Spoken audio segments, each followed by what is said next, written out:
ఈరోజు ఇంత మంచి కార్యక్రమం ఇవాళ మీరు కొడుతున్న చప్పట్ల వెనుక మీ సంతోషం, మీ కుటుంబ సభ్యుల యొక్క ఆనందం కొట్టొచ్చిన కనిపిస్తుంది. ఎందుకంటే ఏళ్ల కొద్దీ నిరీక్షించే మీ కళ ఈరోజు సాకారం కాబోతుంది.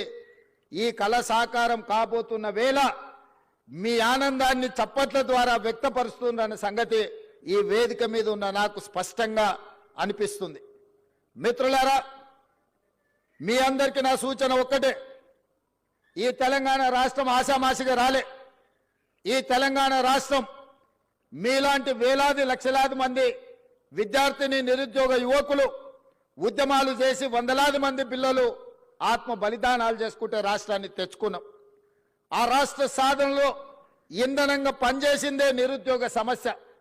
తెలంగాణ వెనుకబాటుతనం, తెలంగాణను వెనుక వేయబడ్డది. తెలంగాణ పునర్నిర్మాణంలో తెలంగాణ బిడ్డలు భాగస్వాములు కావాలన్న ఆలోచనతోటి లక్షలాది మంది విద్యార్థులు యూనివర్సిటీలు వదిలి ఉద్యమ బాట పట్టి తెలంగాణ రాష్ట్రాన్ని సాధించుకున్నాం.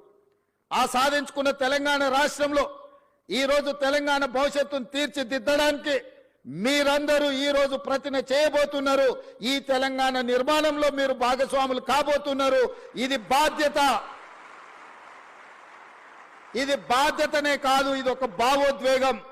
నేను ప్రతి ఉద్యోగ నియామకాల సందర్భంగా నేను చెప్తున్నా, ఇది ఉద్యోగం కాదు, ఇది భావోద్వేగం. ఈ తెలంగాణ నిర్మాణంలో మనం భాగస్వాములం అవుతున్నాం. ఏ విధంగా అయితే ముఖ్యమంత్రి నాకు ఒక భావోద్వేగమో, ఏ విధంగా అయితే లక్షలాది మందికి రాని అవకాశం ఈరోజు నాకు ముఖ్యమంత్రి వచ్చిందో, ఈరోజు ఇంజనీర్లుగా మీకు కూడా లక్షలాది మంది విద్యార్థులు పోటీ పడితే మీరు ఎన్నికైనరు. మీ బాధ్యతను మీరు మరవద్దు. ఈ ఉద్యోగాన్ని ఉద్యోగంలాగా కాకుండా భావోద్వేగంగా భావించండి. ఈ తెలంగాణ నిర్మాణంలో మీరు భాగస్వాములు కాబోతున్నారు.